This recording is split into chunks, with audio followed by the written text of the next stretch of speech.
A decisão do ministro Alexandre de Moraes de impedir a averiguação do Conselho Federal de Medicina na conduta de atendimento ao presidente Bolsonaro na cela de Brasília tem algum fundamento, na opinião do senhor? Então, é importante a gente esclarecer, primeiro, a prerrogativa do Conselho Federal de Medicina, né? O presidente Bolsonaro, o que foi noticiado, é importante ficar claro, tudo foi noticiado pela imprensa. Então, foi noticiado que o presidente Bolsonaro teve uma queda, nessa queda decorreu um traumatismo crânioencefálico, e a conduta, ela é clara, não há dúvida em relação à conduta de um paciente idoso que cai e bate a cabeça no chão. É imediatamente hospital, acompanhamento por 24 horas, ressonância, tomografia e, dependendo do que acontecer, novos exames. Essa conduta, ela não tem discussão.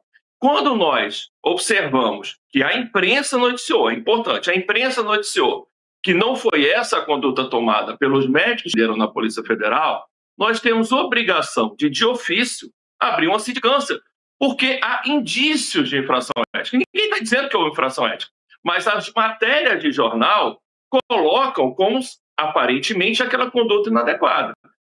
Além do mais, é importante dizer que a decisão do Conselho Federal de Medicina de abrir uma sindicância, ela foi motivada, e tudo isso está nos autos, por dezenas de denúncias e de pedidos de médicos e da população para o Conselho Federal de Medicina agir. Então, nós temos a notícia, nós temos as denúncias, é obrigação nossa, como nós fazemos diariamente. Se, por exemplo, eu sou obstetra, que uma grávida morreu numa maternidade e que pode ter sido devido à negligência, nós imediatamente vamos agir e vamos abrir uma sindicância para avaliarmos a conduta daqueles médicos, que no final podem ser inocentados ou podem ser punidos. Então, o que aconteceu, isso é uma prerrogativa nossa pela Lei do Conselho Federal de Medicina de 1957, que ela foi destruída nessa decisão, porque médicos atenderam o presidente e nós não teremos agora, por decisão judicial, obviamente o CFM cumpre decisão judicial, condições de avaliar. Pior, na decisão judicial, não sei se vocês viram, o sigilo do presidente Bolsonaro está quebrado. Está lá todo o prontuário, todo o histórico do paciente. Isso é um princípio hipocrático, o princípio do sigilo médico. Então, o presidente Bolsonaro tem seu sigilo médico quebrado. Quando nós olhamos aquela... porque é público, eu não estou aqui quebrando nenhum sigilo, é público, está na decisão pública. Quando nós olhamos ali aquele quadro clínico, mais espécie nos causou. Porque com aquele quadro clínico de queda, que o próprio médico escreveu, uma escoriação, uma ferida no malar, que é essa região da bochecha, e outra no pé, caracterizando uma queda, que o paciente estava um pouco grogue, estou usando aqui termos leigos, obrigatoriamente esse paciente deveria ser, pelo que está escrito, para o hospital. E não foi. E nós também agora não teremos como avaliar a conduta. Qual é o receio disso? É ter uma nova situação desse gênero e agora nós estamos em mãos atadas. O Conselho Federal de Medicina hoje é um bastião, né, na luta pela democracia, pela ética. Nós estamos agredidos e atacados, mas nós realmente, nessa situação, nós estamos de pés e mãos atados. E para piorar, o presidente Galo, um senhor super probo, super honesto, presidente do Conselho Federal de Medicina, com quase a delegacia, convocado para pisar na delegacia para apuração de suposto crime. Ou seja, é isso, mas nós estamos aqui, nós somos eleitos para fazermos o nosso papel. Realmente, essa anulação foi muito chocante. Ainda há, na visão do senhor, alguma possibilidade do Conselho Federal de Medicina se impor a essa decisão, anulando qualquer averiguação, até mesmo para impor o seu respeito, deixar claro sua importância e necessidade, alguma manobra jurídica? O problema é que o maior juiz de todos é o que decidiu já, né? Exato. Na verdade, o que nós vamos fazer? É o devido processo legal. Nós estamos recorrendo, se é que já o jurídico do CFM não recorreu, mas o recurso é o próprio ministro Alexandre de Moraes. A gente entende que não vai ir.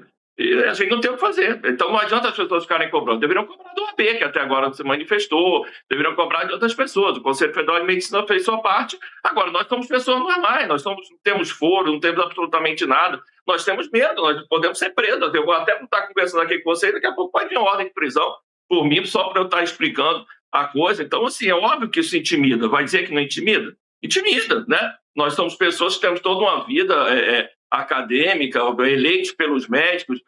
Ninguém está aqui ungido. Eu estou aqui porque os 80 mil médicos do Rio de Janeiro me colocaram.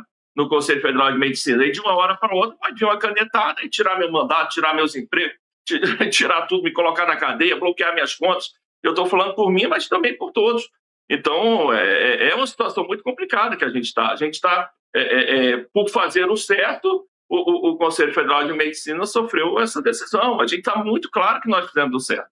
Mas a partir de agora não está mais nas nossas mãos. Obviamente, nós vamos cumprir a decisão judicial. Com certeza. A gente segue acompanhando de forma muito assustada, porque Jair Bolsonaro, nós que não somos médicos aqui, mas temos as informações, acesso a elas, percebemos que ele tem um conjunto de comorbidades, uma situação de saúde toda super delicada. Inclusive, a gente fica pensando o que será que poderia ser feito para manter esse homem vivo, né? Para garantir a sobrevivência dele, mesmo que ele tenha que cumprir essa pena que lhe foi imposta, seja justa ou não, né? Mas ter direito à vida.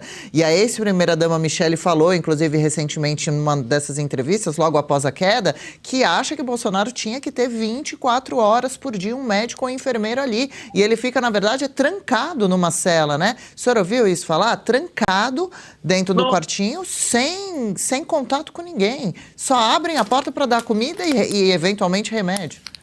Não tenha dúvida que o quadro... Aqui já está entrando em outra questão. Não tenha dúvida que o quadro clínico do presidente Bolsonaro não é compatível com estar numa carcerária, sem ninguém do seu lado. Obviamente, o que eu estou entendendo é que, caso ele peça, tem um serviço médico lá que vai lá e tal, mas isso era para ele estar monitorizado, com enfermeiro 24 horas por dia, com acesso rápido e imediato a médicos e a hospitais. E a gente fala isso, não é porque é o presidente Bolsonaro. Porque hoje em dia tudo é direita, esquerda, aí já taxam a gente bolsonarista e você não consegue dialogar. Recentemente, e eu estou falando porque é público, novamente eu não estou quebrando sigilo nenhum, vocês devem lembrar que alguns anos atrás teve um vazamento do quadro da dona Marisa, que foi mulher do presidente Lula. Vocês devem lembrar, exames dela foram vazados. Recentemente, eu só estou falando porque a punição foi pública, tá? O CFM entendeu que aquilo foi uma infração ética. Então, o CFM, eu volto a dizer, ele é o bastião da ética, da defesa da moralidade, da conduta dos médicos. Então, não é por ser Bolsonaro, não é por ser Lula. O que é certo, o que deve ser feito. A conduta, lamentavelmente, aparentemente, pelo que a imprensa noticiou e pelo que está na decisão judicial do ministro Alexandre de Moraes, aparentemente, a conduta não foi a melhor conduta possível. Mas a gente não tem como dizer isso sem ter acesso às oitivas dos médicos, sem ter acesso ao prontuário. Após um amplo processo, com todo o direito ao contraditório, nós chegamos à conclusão se a conduta foi ou não correta. Em princípio, o que há é um indício de infração ética. Agora, já aconteceu isso há pouco tempo e a imprensa pouco noticiou. Numa decisão do ministro Alexandre de Moraes em relação à resolução que eu fui o relator, que proíbe matar bebês acima de 22 semanas, que é a resolução de assistolia fetal, numa decisão, o ministro Alexandre de Moraes proibiu os CRMs, principalmente o CRM de São Paulo, de fazer fiscalização em locais que fazem aborto permitido por lei. Ou seja, o que também é absolutamente surreal. Então, hoje, os conselhos de medicina estão proibidos de avaliar se aqueles abortos que supostamente seguem a lei realmente seguem a lei. E a gente tem indício de que não. O CREMESP estava fazendo uma fiscalização, uma investigação sobre isso. Hoje nós estamos proibidos. A imprensa pouco falou, ninguém falou sobre isso. Nós perdemos ali a nossa primeira prerrogativa.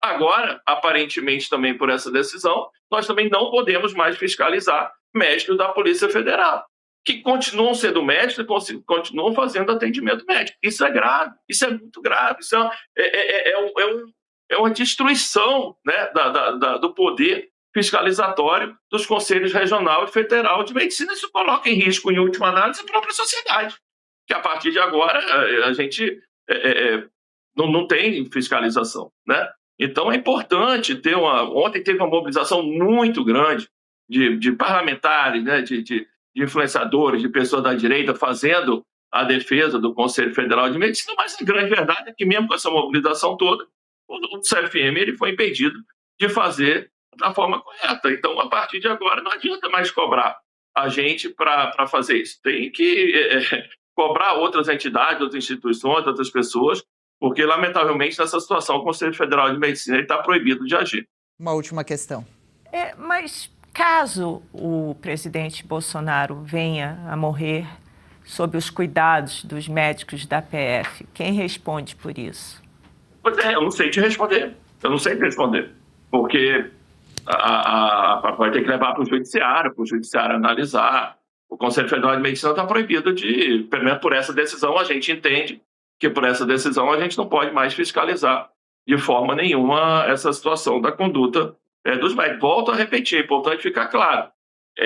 A sindicância foi aberta, né, e já foi fechada, sem nem sequer ser aberta, para avaliar a conduta dos médicos. Ninguém no Conselho Federal de Medicina faz condenação antecipada. Entendo indício, se abre sindicância para apurar. Nesse caso, se a gente não pode apurar, não vai ser aberto nada, não vai se saber se a conduta foi correta, se não foi, e vida que segue. Porque, pelo menos até o momento, no arcabouço legal brasileiro, quem diz se conduta de médico é certa ou errada é o Conselho Regional e Federal de Medicina. A partir de agora, eu não sei mais quem diz. É o Judiciário, o STF, eu não sei. É uma pergunta que você tem que perguntar, talvez, para um jurista, porque a gente não sabe, mas não tem como te responder. Imagina a confusão que seria, né? Os médicos que poderiam zelar por essa saúde estão proibidos de dar satisfações, serem averiguados, está tudo sendo feito. Então, só tem um dono no país, né? Que anda com o molho das chaves do país aqui na cintura e decide tudo. Quem fica livre, quem fica preso, o que acontece nos mais diversos setores. Legal! Gostou desse corte? Estamos ao vivo de segunda a sexta-feira, das 10 ao meio-dia, no YouTube da Revista Oeste. Eu, Marina Helena, Adriana Reide e Paula Camacho analisamos as principais notícias do dia. E siga as nossas redes sociais, @oestcom.elas.